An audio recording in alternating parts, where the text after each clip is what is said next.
Donc les filles faciles en Thaïlande, moi ça fait 12 ans que je suis ici et en général on passe tous par une période quand on est ici, surtout à Bangkok, où on fait un peu n'importe quoi avec les filles. Pour certains ça va durer 1 an, 6 mois, mais on a tous ce genre d'histoire où on devient célibataire après une longue relation et on fait absolument n'importe quoi. Donc dans mon cas en fait, j'ai entendu beaucoup d'histoires de certains de mes potes quand je chopais des MST et ça me faisait flipper. Et ici, les filles faciles sont vraiment faciles, c'est pas comme en France. C'est-à-dire qu'elles sont un groupe assez restreint en fait, on a l'impression qu'elles sont partout, mais en vérité, elles nous chassent, elles nous courent après, donc on voit qu'elles. Et c'est de là que viennent les stéréotypes en fait, c'est qu'en fait, elles sont vraiment une minorité. Mais enfin, c'est pas le but de la vidéo. Le truc c'est que ces filles-là, elles sautent d'un mec à l'autre, pour pas dire autre chose, et que très souvent, elles demandent jamais de mettre de capote.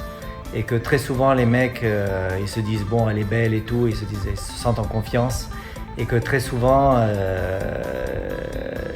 c'est un nid de guêpe, c'est vraiment un nid de guêpe, il y a vraiment de tout. Donc moi ce que je faisais en fait c'est que j'essayais de mettre des podcasts le plus possible. Des fois il y avait des accidents et tout ça, et comme des fois il y avait des accidents, je me suis dit ok, on va pas faire comme les autres.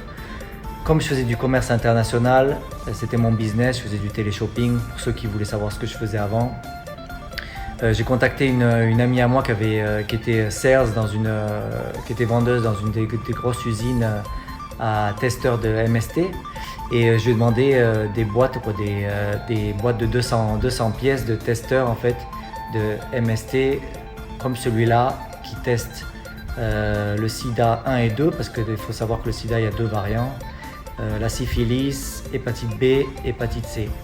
Donc c'était 4 en 1, c'est vendu avec une espèce de set où il y a une pipette, il y a tout ce qu'il faut, il suffit de 3-4 gouttes de sang et en fait le tour est joué. En un quart d'heure on sait si la fille a quelque chose ou pas. Donc je testais, c'était marrant parce qu'en fait mes potes ils me disaient mais comment tu lui dis à la fille que tu vas la tester? Je dis je m'en foutais en fait. N'importe quelle fille qui mettait les pieds chez moi, et je leur disais à l'avance, tu vas être testé. Et vous le croyez ou vous le croyez pas, 95% d'entre elles étaient contentes.